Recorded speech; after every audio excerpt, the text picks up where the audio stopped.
রেলগাড়ি কামরায় হঠাৎ দেখা, ভাবেনি সম্ভব হয় কোনোদিন। আগে ওকে বারবার দেখেছি, লাল রঙের শাড়ি দিয়ে ডালিম ফুলের মতো রাঙা।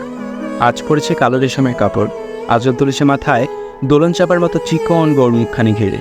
মনে হলো কালো রঙের একটা গভীর দূরত্ব ঘনিয়ে নিয়েছে নিজের চারিদিকে। যে দূরত্ব সরষেক্ষেতে শেষ সীমানায় শালবনে নীলাঞ্জনে। থমকে গেল আমার সমস্ত মন। চেনা লোককে দেখলাম অচেনার গাম্ভীর্যে।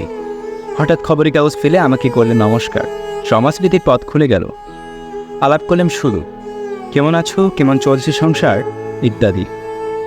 সে রইল জানালার বাইরের দিকে চেয়ে, যেন কাছে দিনের ছোঁয়াচ পার হওয়া চাহনিকে। দিলে অত্যন্ত ছোট দু একটা জবাব, কোনোটা আবার দিলেই না। বুঝিয়ে দিলে হাতের অস্থিরতায় কেন এসব কথা, এর চেয়ে অনেক ভালো চুপ করে থাকা। আমি ছিলাম অন্য বেঞ্চিতে, ওর সাথীদের সঙ্গে। একসময় আঙুল নেড়ে জানালে কাছে আসতে। বসলু ওর এক বেঞ্চিতে।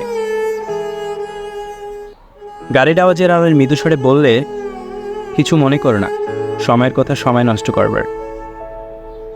আমাকে নামতে হবে পরের স্টেশনে, দূরে যাবে তুমি, দেখা হবে না আর কোনো দিনই। তাই যে প্রশ্নটার জবাব এতকাল থেমে আছে, শুনবো তোমার মুখ, সত্য করে বলবে তো? আমি বললাম বলবো। বাইরের আকাশের দিকে তাকিয়ে শুধালো, আমাদের গেছে যে দিন একেবারেই কি গেছে, কিছুই কি নেই বা কি? একটু করে এলাম চুপ করে, তারপর বললেন, রাতে সব তারাই আছে দিনের আলোর গভীরে। খটকা লাগলো, কি জানি বানিয়ে বললাম নাকি। ও বলল, থাক এখন যাও ওদিকে। সবাই নেমে গেল ফরেস্ট স্টেশনে। আমি চললাম একা, দূরে কোথাও, দৌড়ে।